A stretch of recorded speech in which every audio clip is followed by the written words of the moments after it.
da sallama zan shigo gidan ki Fatima, mai bida in ya zo gaban ki an gama, kuna kuke kyauta ta ke babu sai an ji karshen isa Fatima a amsa sallama.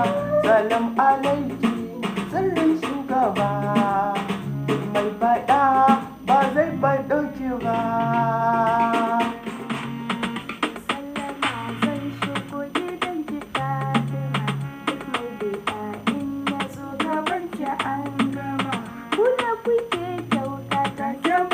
Sai an jima a amsa sallama. Sirrin shugaba, duk mai faɗa ba zai faɗo ki ba.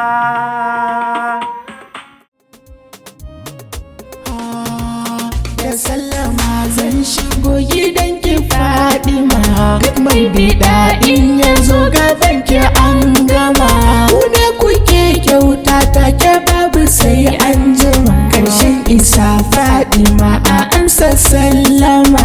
Salam alaiki sirrin shugaba, duk mai fada ba zai faɗo ki ba.